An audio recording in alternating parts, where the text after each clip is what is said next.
Father, we give you praise, we give you glory, Lord. In Jesus' name we pray. Amen. Amen. And amen. Sige po, you get be seated na po in the presence of the Lord. Hallelujah. Thank you, Lord. Happy blessed Sunday to all of you po. Can you tap your seatmate? Say, I'm glad that you are here. Can you look on your other seatmate and say, and wear your best smile? Say, I am blessed that you are here. Hallelujah. Isn't it lovely po? No? That we are well dressed this morning. Amen? Are we good looking today? Can you look at your seatmate? Are they good looking po this very morning? As you could notice po, no? We will not wear this, no? This traditional costume or ours, no? For no reasons at all. Amen? Hindi naman natin to gagawin ng walang dahilan. Amen? Why are we wearing po our traditional costume or traditional barot saya this very morning po, no? Today, 2 days ago po, we celebrated June 12, that the 128th year of independence of the Philippines. Wearing po our traditional costume signifies our love and our love po to our beloved country, Philippines. Amen. May sumagot. Wearing po this traditional costume signifies po as we commemorate po and celebrate the Independence Day of our country. Amen po? Are you proud being a Filipinos? Amen. Although we are so many miles away from our country to our home and native land, no? I believe, no, that it is just a simple way to express our love to our nation, Philippines. Amen po? That's why today, may I encourage you to declare, I believe you have flags with you. Can you just raise up and wave it and say po, today is our Independence Day. Mabuhay ang Pilipinas! 1, 2, 3, go! For our non-Filipino speaker, long live Philippines. Amen? Let our voices po be heard po in our country. Mabuhay ang Pilipinas. Can we just give God the best clap of praise for giving us our independence 128 years ago. Thank you po, Lord, for the independence of the Philippines. Moving forward, we are still po in our monthly theme, Breakthrough Gentleness That Heals. And with a verse po that can be found in the book of 2 Timothy, chapter 1, verse 7 in ESV. And it says there, for God gave us a spirit, not of fear, but of power and love and self-control. You know what po, spiritual context, background of this verse leads Paul po to write. Paul write this letter po to Timothy who was facing pressure and opposition po while leading the church in Ephesus. Paul's core message po is to remind not just Timothy back then and also believers today, no? That the Holy Spirit will give us courage and capability to overcome fear, leading to a life defined by a supernatural strength to face challenges. Gusto niyo po ba nun? Amen? A love that is a Christ-like love for others that replaces selfishness, and a self-control that led us to have a clear thinking and emotional stability amid circumstances. You know what po, in JIL service, in JIL Church Worldwide po, we define po as gentleness is a calm, caring, that reflects Christ's meek and loving understanding. Andyan po yan sa slide. It tempers strength with mercy, opening hearts to God's Spirit. Breakthrough gentleness is the key to bringing healing to every kind of wound. restoring hearts and relationship through the Spirit touch. Sabi po ng JIL, it emphasizes po restores relationship, gentleness in words and in deeds, heal divisions and conflicts. Another one po is attracts God's presence. Can you say the word God's presence? Spirit endowed gentleness gives him delight and demonstrate power under control. That gentleness reveals the strength of the Spirit through a genuine humility. Breakthrough gentleness ushers in God transformative power, restoring hearts, relationship, and communities through the Spirit tenders touch. Yan po yung pananaw po ng JIL Church worldwide po about gentleness. As we continue po with our monthly themes teaching, I would like to invite you to please rise and give reverence po as we're going to read the main text for this morning po that can be found in James 1:19 lang po pala yan, sorry. James 1:19 and in NET version. Can you just read it with me in 1, 2, 3, go. My brothers and sisters,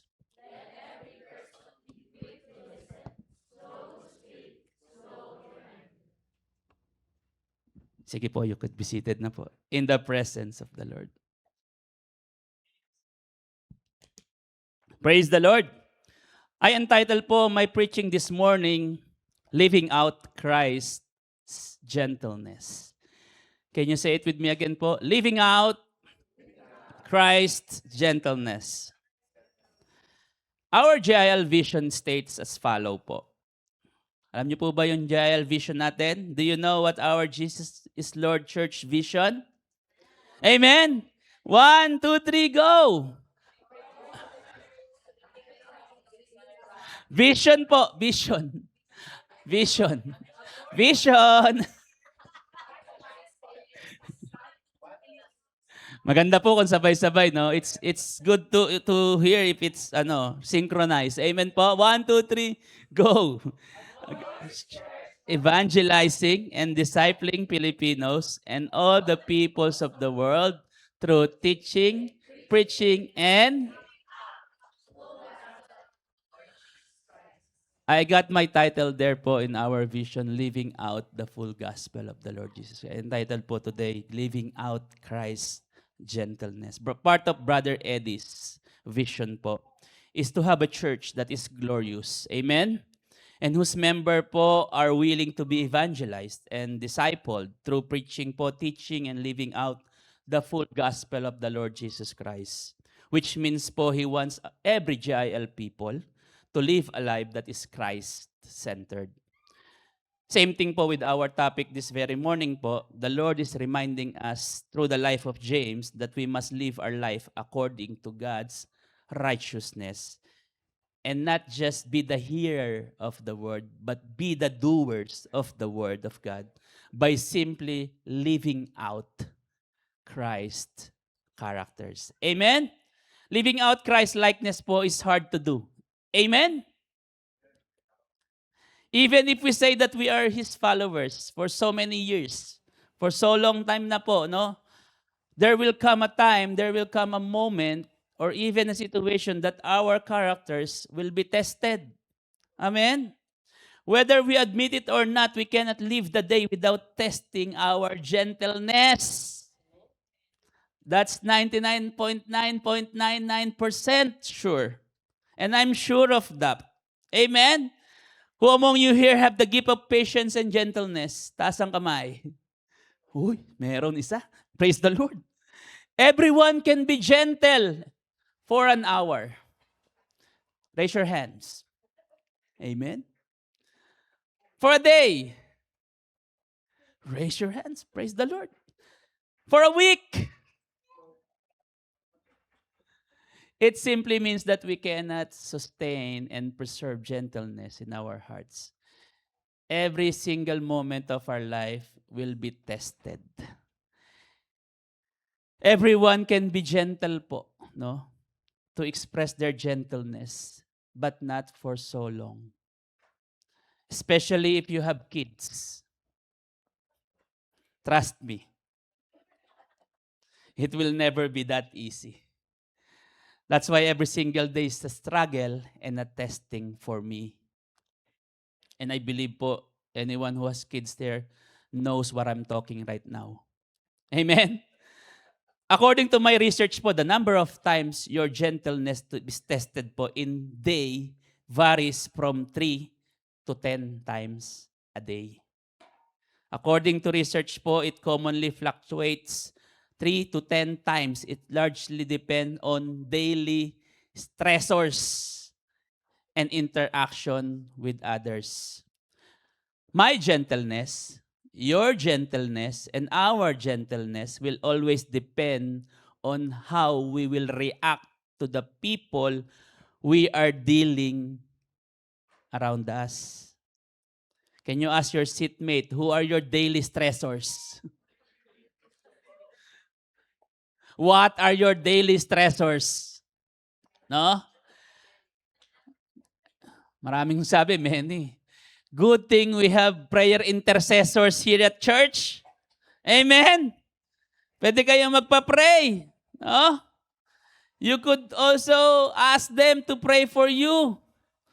We need intercessors, not stressors. You know what po? The research says that testing could happen during the moment we wake up. During errands po in the household schedules. Preparing kids to school. Your spouse to work. And many more. Another is during we commute. Who related on this one po? Navigating traffic, bumping into reckless drivers, and unexpected delays. In our work, in our school, dealing with miscommunication, difficult to workers and classmates. Amen? And lastly po, during evening while winding down and managing fatigue and chores all day long, no? Who among you here will agree that research is true? Anyone who could relate on this situation, raise your hands. Ask your seatmate, is that you? Tests of gentleness often spike during those frustrating moments. And often po, we fail to keep our patience and gentleness intact. For me, personally po, to be honest, saksi ang Diyos, it's so difficult. I cannot do it by myself. In fact po, it is impossible for me to do it every day because I easily get annoyed. Patience or gentleness is not my forte. I admit that po. Like I said, it's impossible if we will just rely on ourselves. I easily get annoyed because I depend on myself. That is why it's so important to live out Christ's gentleness. Thank God for changing me every day. And I believe God is changing us every day from gentle to gentle to gentle. Amen po? Praise the Lord. You know what po? I have confession to make. Listening ears. Last week po, I went to Fort Saskatchewan to drop off my kids to their mom's work because we had to check out the venue sa ating pong impact service this Sunday. June 21 impact service. For the knowledge po of everyone po, we will have one service only on the next Sunday because we will have an impact service with the North Central Alberta District. Amen? Praise the Lord. Sige po.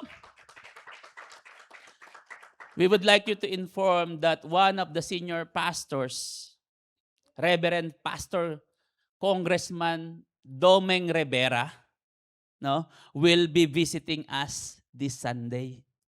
That's why po our brethren from Slave Lake, from Fort Saskatchewan, and of course, from Sherwood Park will be there celebrating impact service po. Amen? That's why save the date, invite family and friends, and celebrate with us. Again, one service lang po on the next Sunday. Ganda ng segue ko no? As I continue po, last week, my gentleness was tested. To cut the story short po, it was tested last week ago. When I'm heading to the venue na po, when I'm about to make way on a left turn, with caution, I'm driving and going to a left turn with caution, a high-speed car comes, ran towards me, and gave a loud honk beep.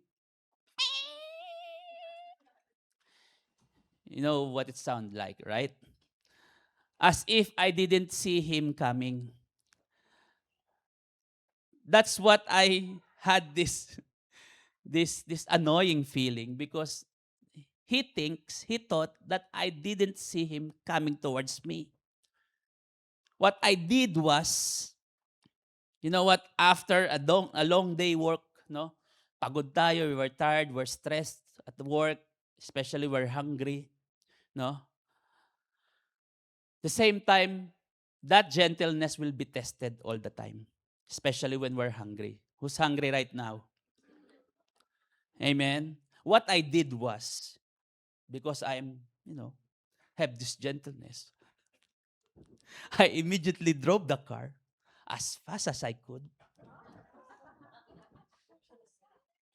so that I could chase him and say to the driver that, I was driving with caution. I saw you coming, and honking loud horn would be unnecessary. No? And when we met at the intersection, I rolled down my window. Explained myself to him, and even before I opened my lips, he just yelled at me with the harsh words that you don't want to hear. And I could say it was even louder than the horn. I felt like a ice cold water splash on my face. I felt like the Lord's reminding me that moment that I must show gentleness. It could be a normal day of driving for me, but it ended differently because I wasn't able to control myself and show gentleness to others. It only shows that everyone and every single moment of the day could be tested. We could be tested. To what, where, and with whom you find gentleness tested the most? It's just like everyone could be a testing person, a testing situation for us. Amen. That is why, sabi nga natin, we're always saying if we are declaring monthly themes, it's just like it goes through our life, no? Why it's so hard to remain gentle? Why it's so hard for us to remain gentle? Can you say it to your seatmate? Can you ask your seatmate, why it's so hard for us to remain gentle? Ano pong sagot? You know what po? The Bible teaches us that patience and gentleness are incredibly hard because it goes with our maturity. Can you say the word maturity? It against our natural human desire for instant control and comfort. That's why it's hard. It battles with our flesh. Amen? The discomfort is actually the process of growing. That's why we're testing all the time. We are being tested because it shows that it is a process of growing and maturity to all of us. The more we are tested, the more we are matured we become. Amen? That's why don't ignore your testing. It will make you matured. Amen? The conflict with human nature, the Bible acknowledges po that we are often proud in spirit, no? Rather than patient in spirit. That moment po, I'm so proud of myself, chasing him. But it backfired at me. You know what po? What causes us easily to lose our gentleness? What causes, no, easily to lose our gentleness? For us to remain gentle, we must know first what's the causes or factors that affect our gentleness. Sabi ko nga, if you can't detect it, you can't defeat it. Nandyan po ata yan, no? If you can't detect it, you can't defeat it.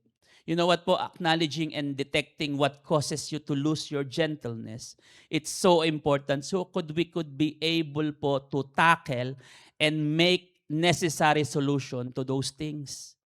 Pag alam natin, we know how to deal the problem. If we know the problems, we know how to deal the problems. Amen po? It can be like going to a clinic and ask the doctor to give you a prescription without identifying what sickness are you having. Amen? What causes us to lose our gentleness? There's a lot of factors po that causes us to lose our gentleness. But this morning po, just to be different, no? Because I'm wearing barong, I will just give you one factor para hindi tayo makatulog. Amen? Amen? Solid tayo. And I believe po, this factor po, this one factor that I'm giving po, that I will sharing po, will cover some of the reasons why. No? Allow me to share to you and present to you the word pride. Can you say it? The word pride. But before I will move on that pride thing po, allow me to talk about God's love. Can you say the word God's love? God is love. Can you say it? God is love. There's so many scriptures po in the Bible that pertains God is the ultimate love. God is love. John 3:16, for God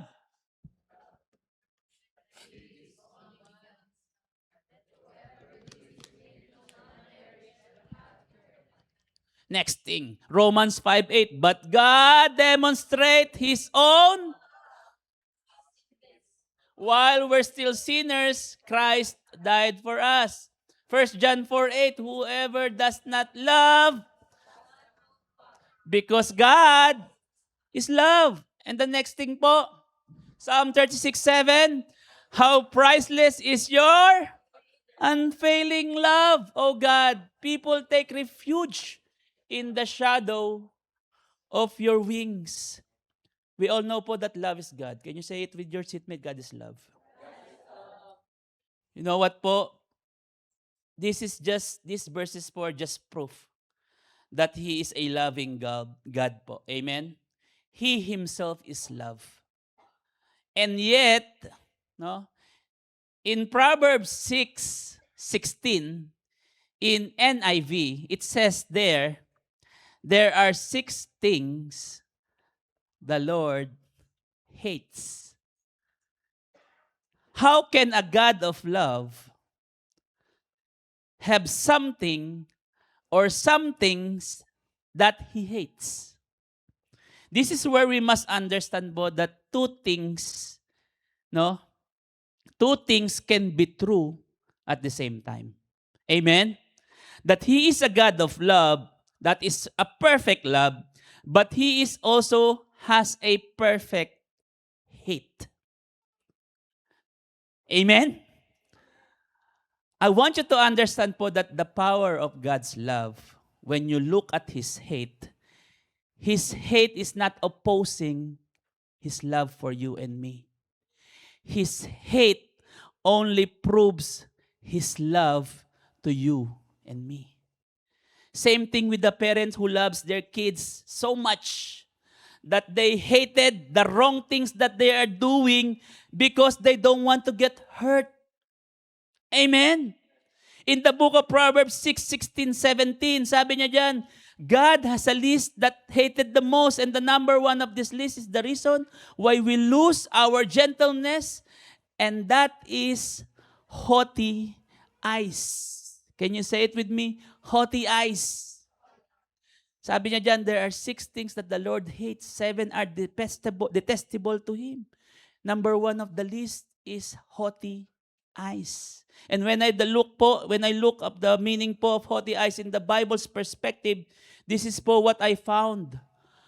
The word haughty, you say the word haughty. Haughty. If you are slang, Harry, no? The Bible refers po to this word haughty is an attitude po of arrogant pride, conceit, and disdain. It describes someone who thinks they are superior and acts as though they look down on others. Pride is the root po of why we lose our gentleness. Remember what the incident happened to me? It happened because it was all of my pride. That's why God hated it so much. He hated pride so much because pride we lose control of ourselves. Amen. We become the person that normally who we are in Christ. We lose our identity because of our pride. And I'm pretty sure most of you will lose your gentleness because pride takes over on a certain situation in your life. Would you able to clap your hand if you are that person? Wala. What makes pride so deadly? No? Bakit pa deadly yung pride? One, pride can ruin everything. Can you say the word? Pride can ruin everything. Your peace, your joy, your happiness, your everything. Just a simple snap, it could lose everything because of your pride. Pride is the image we built of ourselves. Pride is the place where we feel we have the authority. We have in control. We are building what's not and what's must not inside of us. It's so deadly. We want to be in control if we have pride. Pride prevails what to do even if it's wrong. No? Even if it's wrong, we're still doing because of our pride, and that's deadly. Pride hides in your reaction. Do you agree on that? That your pride hides in your reaction? Whatever your reaction will be, it reflects your pride. Our reaction po will depend on how much pride we have in our life. Amen? There's a saying po, we can't control what happens. We control how we respond to what happens. In the next slide. No? We don't control what happens. We control how we respond to what happens. I could have different response that honking horn incident, no? Last week ago. But unfortunately, I did not because pride prevailed in my life. Is your pride right now louder than your gentleness? Is your pride right now is louder than your gentleness? Don't let your pride change you to what God is called you to be. Don't let pride hinder you to experience humility and wisdom. According to Proverbs 11:2 in NLT, it says here, pride leads to disgrace, but with humility comes wisdom. Let pride die so that Christ's gentleness may live in our lives. You know what po, after identifying what caused you to lose your gentleness, and that is pride. No? We will not go on po, we will now go on what we could do to preserve and to live out Christ's gentleness in our lives. We will go back po with our main text this very morning in James 1:19, and it says here, understand this, my dear brothers and sisters. Let every person be quick to listen, able to speak, and slow to anger. The first thing we must do is to be quick to listen. Can you say it with me? Be quick to listen. In Proverbs po 12:15, the way of a fool is right in his own eyes, but a wise man listens to advice. First thing we need to do for us to live out Christ's gentleness in our lives, we need to be quick to listen. Can you say it again? Quick to listen. Do you have listening ears right now? Be quick to listen. Amen? In a biblical context po, a word fool, sabi dyan sa ating pong binasa, is not merely someone lacking intelligence. Fool is not described as a lack of intelligence, but rather someone who rejects wisdom and moral guidance. No? In contrast po, the wise person is characterized by humility and openness to be guided. No? This aligns that wisdom is found in seeking and heeding advice from others. This means po eagerly receiving and submitting to God's word rather than jumping to defend your own opinion and reacting impulsively. Can you say the word impulsively? The very reason why people lose their gentleness is because of impulsiveness. Do you agree po? Because of a quick reaction, impulsiveness, no? That's why we lose our gentleness. That's why James is reminding us, in order for us to preserve those gentleness, no, be quick to listen. Quick to listen doesn't mean you're rushing to hear so that we can respond immediately. It doesn't mean po gusto mong makinig para makapag-respond ka kagad. No, it's not like that. Instead, we should always be willing to listen so that you will have understanding to what they are saying. Amen? Do you have listening ears for comments, suggestions of the people around you? Human being po naturally desire to be heard and understood by others. Technically and originally, no? People naturally po desire to be heard and understood by others. They wanted to be understood immediately. Similarly po, but for totally an unselfish reason, God desires that you and I make every effort to listen. You can't listen and speak at the same time. Sino po nakakagawa nun? You can do that. You can able to listen and speak at the same time with proper understanding. Did you know po that why movies have subtitles? Alam niyo po ba, pag sino who among you wants to, loves to watch movie? Amen? Did you notice po there are subtitles under? Do you know that why there are subtitles in the movies? Why? Do you know why? Ask me. Why? Because we don't want to listen. The very reason there are subtitles because we don't want to hear them talking. We don't want to listen. Amen. Amen, Jana. Ask yourself, reflect yourself this very morning po. Are we making effort to listen and understand the words spoken by our friends, by our families, by our church members, by our church mates, and by the people around us po? Do you have time to listen to them? Maybe the reason why we lose our gentleness and there's still chaos and misunderstanding in the family or in the house or in the church, in our workplace, or even in our personal life po, is that we don't listen to them. Baka meron tayong attitude na ayaw nating makinig. That's why there's still chaos in our family. Maybe there's still many issues left unresolved because we don't want to listen to them. Maybe we still have this pride once again that we often think that we know are better than them. That's why we don't want to listen to them.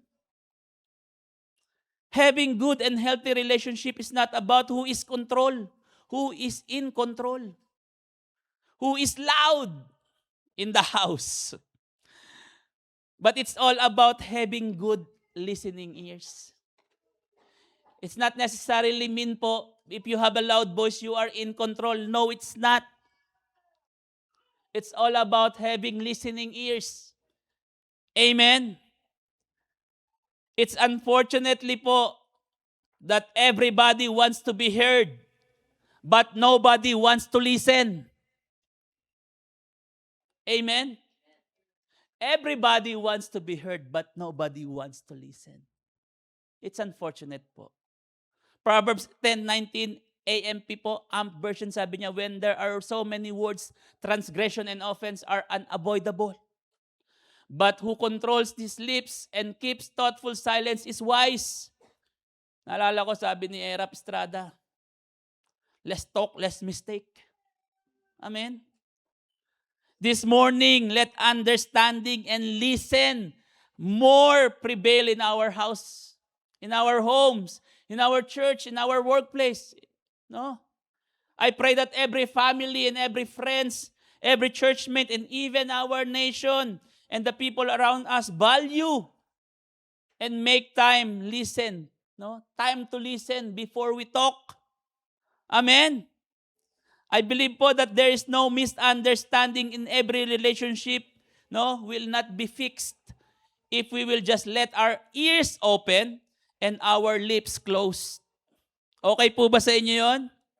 If we want to fix relationship, church, learn to listen more and close your lips more. No, less. Amen? Sabi po dyan, the quieter we become, the more we can hear. The quieter we become, the more we can hear.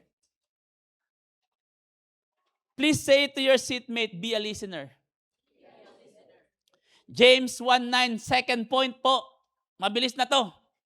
James 1:19, NET, sabi niya dyan, understand this, my brothers and sisters, let every person quick to listen and slow to speak. The next thing we need to do for us to live out Christ's gentleness is we must slow to speak. Proverbs 17:27, can you read it aloud in 1, 2, 3? Go.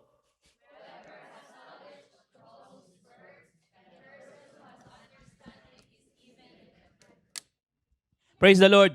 Whoever has knowledge controls his words, and a person who has understanding is even-tempered. In the cultural context po of that verse po, where honor and shame were significant social values, maintaining a calm spirit po was a sign of strength and dignity. Ibig sabihin, if you have this calm spirit, you have this dignity in your life. The ability to remain calm po is often associated with reliance on God's wisdom. Because we listen, we slow to speak, and we always hearing the voice of God before we speak. The word for slow po is taking time to deliberate. Taking time. Can you say the word taking time? While still moving forward after considering all the facts that we are going to say. A good speaker carefully have chosen words. A good speaker po normally have a careful chosen words. He thinks carefully before he talks, avoiding rash and hurtful reactions. Alam niyo po, how's the face of your speech nowadays? Kamusta po yung facing ng inyong speech nowadays? How are you choosing your words lately? How are you're choosing your words lately po? No? Are you doing it slowly with precautionary and gentleness so that no one will get hurt? Or are you in unfiltered speech po? Unfiltered speech season in your life that you don't think of anybody. Nasaan po tayong face ngayon? Are we just in our unfiltered season or in just a slowly precautionary gentleness season in our lives? You know what po? Speech is a powerful tool and words that could build up. It only could build up and destroy people, families, churches, or even the nation. Do you know po that the word is a powerful speech? What good about words po, it's either you could make somebody happy or you could make somebody sad. That's the power of the words. That's why James is carefully reminding us that we must slow to speak. Or if we are going to put it nowadays, we must think before we click. Amen? Because what we do it impulsively will have a great effect on others. Do you believe in that po? That having impulsiveness will have a great effect on others. What are powerful, especially when we talk about the Word of God? No? What words are powerful, especially when we talk about God. I will say it again. You know what? The word of the Lord is so powerful, especially when we talk the word of God. In the Bible, in Hebrews 4:12 in NLT, it says here, "For the word of God is alive and powerful. It is sharper than the sharpest." Gusto ko po I like this NLT version because it says it's the sharpest two-edged sword cutting between soul and spirit, between joint and marrow. It exposes our innermost thoughts and desire. Sabi ko po, no, if the word of God can't cut you, it can't change you. If the word of God can't cut you, it can't change you. If the word of God can cut you, it will never go through your inner core of who you really are. As a matter of fact, the word of God is like a scalpel. Alam niyo po yung scalpel? Among you know the scalpel. It's used for surgery. It's a sharp knife used by a surgeon. Doctors use in surgery. Did you know po that the word of God is like a scalpel in a hand of a skilled surgeon? Did you know that a skilled surgeon po with the scalpel po and a psycho killer holding a knife is basically holding the same instrument? Did you know that a skilled surgeon has a knife and a psycho killer has a knife too and holding the same instrument? The only difference po of those two that I mentioned is about their intention. Can you say the word intention? A psycho killer holds a knife. Sharp knife is basically holding the same instrument as the scalpel to use in the surgeon po. A psycho killer with a knife is cutting you to the purpose po of killing you. Amen? It's a psycho killer. Meron siyang knife. His intention is to kill you. Amen? While the skilled surgeon po is cutting you for the intention po to heal you. Amen? What I love about our skilled surgeon po is he doesn't cut us just to harm us. The Lord cuts us so that there will be healing. There will be restoration. There will be deliverance. There will be transformation. And there will be breakthroughs upon our lives because it cuts through your soul. Please say to yourself po, Lord, please say it to your seatmate, Lord, please cut me. Yun po yung kagandahan ng ating surgeon. No? It cuts us so that we can heal. No? So that we can heal. No? He can heal us. The Lord cuts us so that there will be healing. Since we are celebrating Independence Day po, a day of freedom, this morning, allow the Word of God penetrate in our hearts right now and cuts through the marrow, bone and marrow of ourselves, soul and spirit, no? So that we may experience freedom from the bondages of we are in right now. Say to the Lord, cut me, Lord. Let the word of God be planted in your hearts po so that we could be able to do what is pleasing and acceptable to Him. So that we may live according to His gentleness. No? Whew! Okay pa kayo? As you all know po, if you are watching news in the Philippines, it's unfortunate po that there are so many officials in the government right now are trying to be like psycho killers. Amen? With sharp knives, that intention is to kill anyone that will hinder them, no? To achieve their personal ideas po. And today, this very morning, I pray that the Lord will cut through them, no? That the Lord will cut them so that their hearts and thoughts will be aligned to what God is, to what God wants to our beloved country, Philippines, no?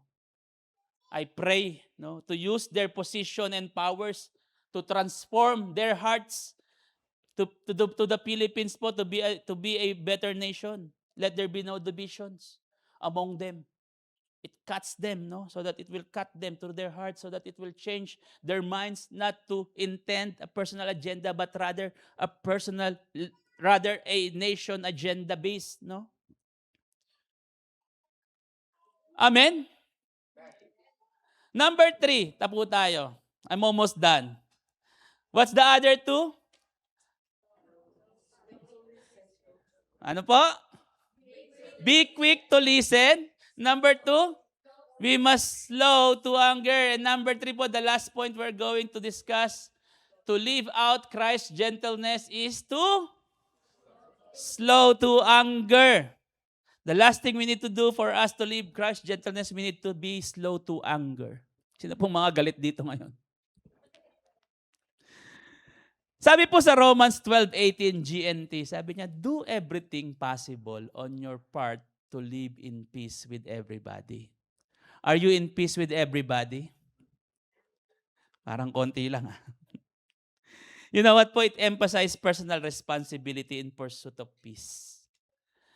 Suggesting that believers should do everything within their power to foster harmony with others.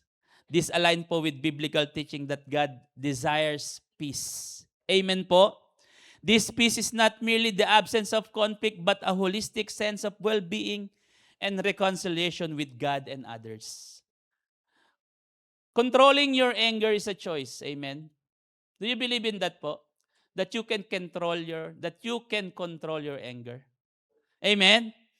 Last week po, Pastora Des discussed about the life of Joseph and how his wounded heart po was healed. Amen po? Do you remember what Pastora discussed last week? We learned that only through God's gentleness we could be able to forgive. Amen? That, do you still, that only through Christ's gentleness we could have this give forgiveness to who hurt us po. This very morning, my question to you is, do you still carry unforgiveness in your heart right now? Do you still have unforgiveness in your heart right now? Do you still have this burden in your hearts that you want to ask forgiveness to the people you've hurt? Meron pa po bang kurot na gusto nyong mag-sorry? Ask forgiveness to the person you've hurt? And as we declaring po Christ's gentleness po that heals, I pray that all of us could be able to love rather than hate. We are a recipient po, no? We are a recipient of God's love and forgiveness. As a believer po and follower of Him, we must do likewise. Can you say the word do likewise?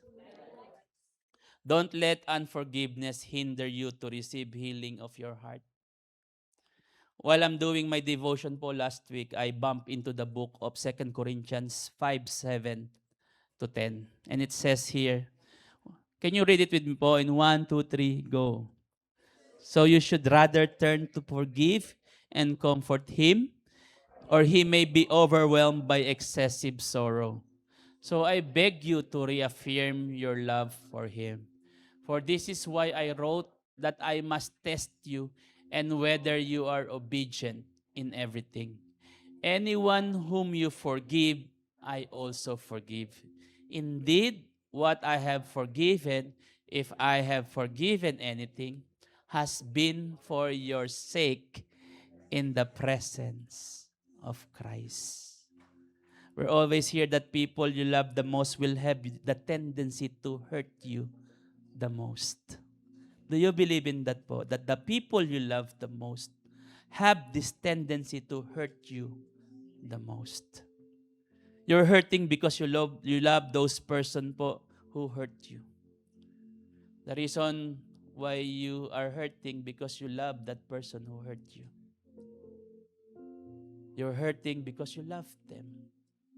Paul is just reminding us to reaffirm your love to them. Amen. Reaffirm your love to those who hurt you the most. If you know that you are also a recipient of God's forgiveness, do it not just for yourself, but please do it for the love of God. Christ wants us to live righteously and accordingly. He wants us to live harmoniously to others. That is why it's so important to live our life through Christ's gentleness, so that it will heal division, it will heal conflicts, and it will attract God's presence in our lives. Amen. And yes, baka sabihin niyo sa akin, hindi naman kasi ikaw yung nasaktan eh. Yes, I know it's different. It's so different to forgive. Unless we submitting it to the Lord. Our pains, our hurts, we all give it to the Lord. And submit through the power of the Holy Spirit that give us power under control through genuine humility. Sabi po ni T.D. Jakes, one of my favorite preachers po, sabi niya, forgiveness doesn't exonerate the perpetrator. No? Forgiveness liberates the victim. It's a gift you give to yourself. Church, please remember po that forgiveness is a gift, not to the perpetrator, but to yourself. It is a way of releasing yourself from your hurts and your pains. Yes, I know it may be hard to forgive, especially when someone caused you so much pain. So hard. So hard. But please be reminded po, but we will never be at peace to the pain we are experiencing if we keep holding on to those pain in our hearts. It will never be released. We will never be released from that freedom if we will keep holding those pains in our heart. You know what, as we declare breakthrough gentleness that heals, it's our choice. Can you say the word choice? It's our choice now whether we choose to be healed or we choose to be in pain. It's your choice. Some people, being wealthy is their happiness. Amen? But I want to tell you this morning po, happiness is a choice. Amen? If you alone, it's you alone po. It's you alone have the ability to know if you are happy. Amen po ba? Kayo lang makakaalam kung masaya talaga kayo. Do you know someone or a person who have no savings in the bank? Sometimes they have negative accounts, but they're still happy. Do you know a person like that? Yes, I know someone. In fact, that's me. That's me. And I believe all of you are, ganun din, are relating to me. Do you know a person who have millions of savings in the bank account, but they are not happy? Do you know someone? Yes. That is why being happy is a choice. Amen. Or do you want to be in pain for the rest of your life with your unforgiveness? Or do you want to be happy to forgive those who hurt you? To release you. To release your pain and your hurts in your heart. Kapatid, brothers and sisters, it's your choice to be happy. Amen? I encourage you po to please rise as we close. As a part of my conclusion po, sabi ko po, gentleness reflects Christ's character in you. Jesus possessed, true gentleness requires inner strength. Do you believe in that po? That true gentleness requires inner strength. Jesus possessed the divine power to judge and to destroy, but continually choose mercy, patience, and love. It's always a choice. Amen? Humility attracts God's presence. My question to you this very morning, how to live out Christ's gentleness? So easy.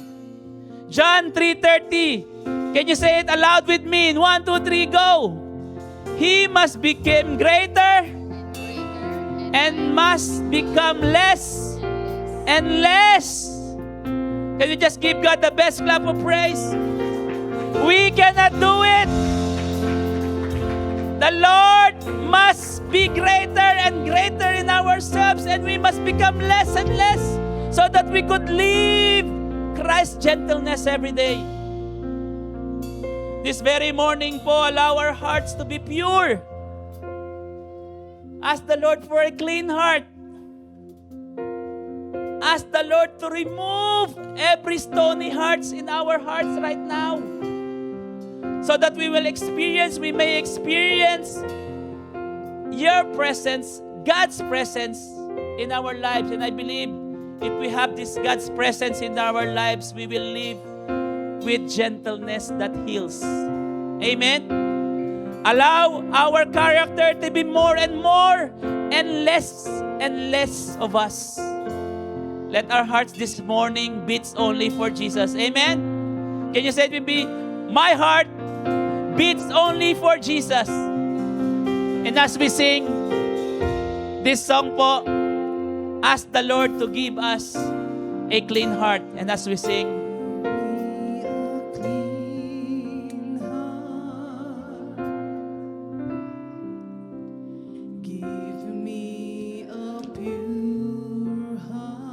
remove this stony heart in me. Remove this stony heart in me. Give me a pure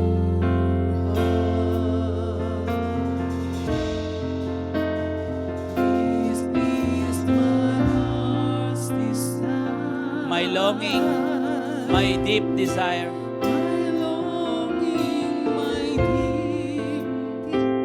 Remove this stony heart in me.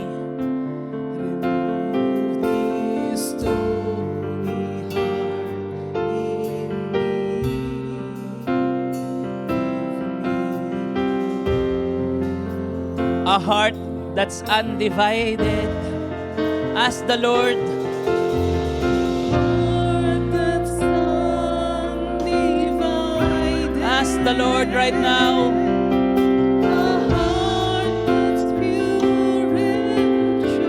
A heart that solely seeks you. A heart that solely seeks you. A heart that loves you so. A heart that longs to please you.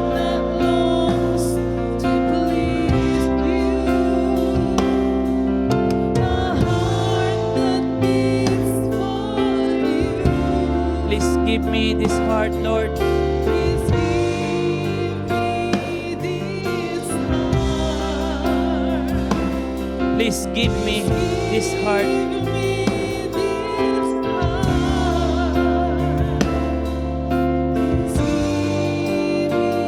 me this heart, oh Lord. Church, we will sing this once again, and I want you to communicate with the Lord and ask to give us a heart. As we sing this song once again, give me a heart.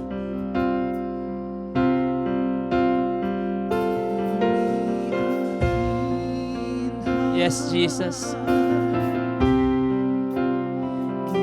Give me, Lord, give us a pure heart this very morning. Allow, Lord, your heart be our hearts today. This stony heart in me, and give me This very morning po, if you have this still stony heart that you're still carrying, ask the Lord to remove it from you. Remove this very stone of heart so that God could heal you, restores you, and transform you. A heart that is undivided.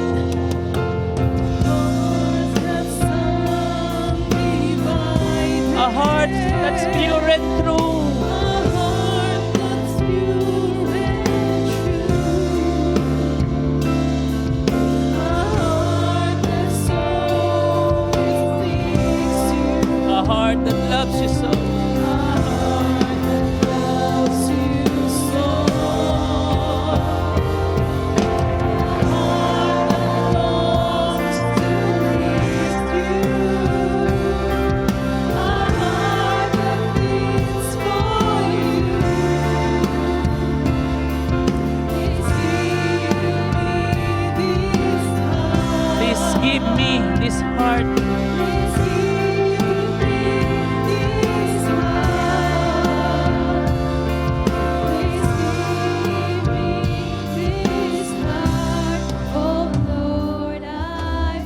the very soft voice, a heart that is undivided.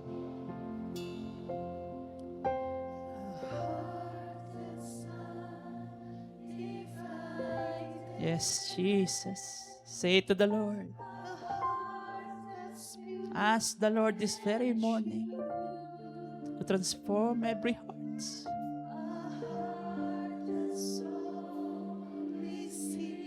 Yes, Lord. Make this heart that's solely only to you, Panginoon. A heart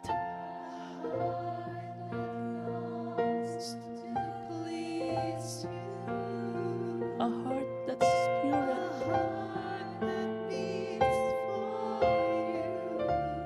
Please give me this heart.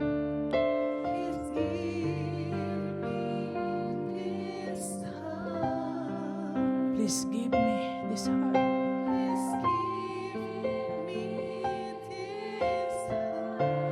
Please give me this heart, Lord.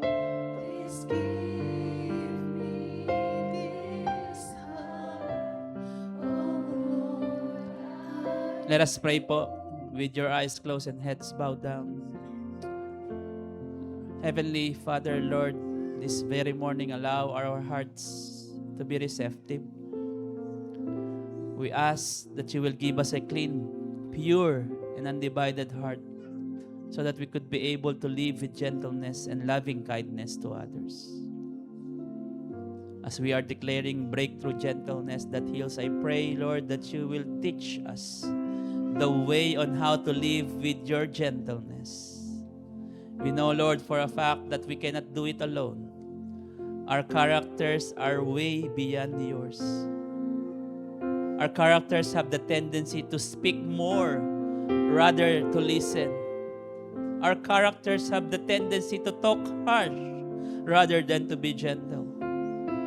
Our characters have the tendency to choose anger rather to love.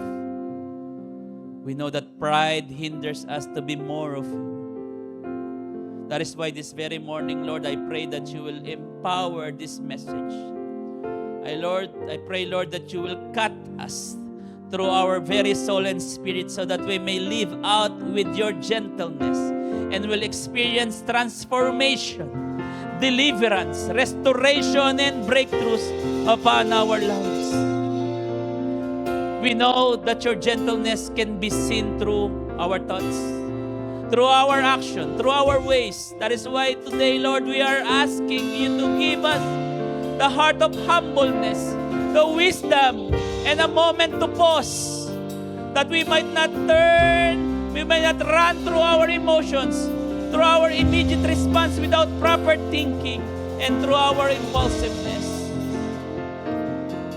Today, Father, I pray that we might choose the right words to say and the right thing to do so that we could avoid hurting others. Teach us, Lord, to live our lives accordingly and righteously. I pray, Lord, that your people who are currently in pain and in hurt will experience comfort, peace, and restoration that only comes from you. I also pray that they will choose to forgive those who hurt them so that they will experience true freedom that comes from you. I pray, Lord, that your people who needs direction, to those people who needs direction and decision making right now will listen to your divine intervention so that they may choose your will and your ways and not their own strength. Lord, I pray that you will speak to them right now. Fill their thoughts with wisdom. May your gentleness character be upon each one of us, that we may have enough strength under control to trample down the wiles and the devil's schemes in our lives. Lord, as we declare Christ's gentleness that heals, Lord, we want to be more of you, Lord, and less of us. Give us, Lord, the humbleness to admit. Give us, Lord, the gentleness to submit and the selfless to receive you, Lord, as our Lord and Savior. And lastly, Lord, I pray that you will give us an ear that is willing to listen, a lip that will speak your truth, and a heart that is forgiving. Living out Christ's gentleness is a choice. Today, Father, this very morning, we have the right to choose. And I pray, Lord, that everyone will choose wisely and accordingly. Salamat, Panginoon. Father, we give you all the glory, all the honor, Lord. In Jesus' name we pray. Amen and amen. Amen. Amen. Hallelujah. Let us give God the best clap of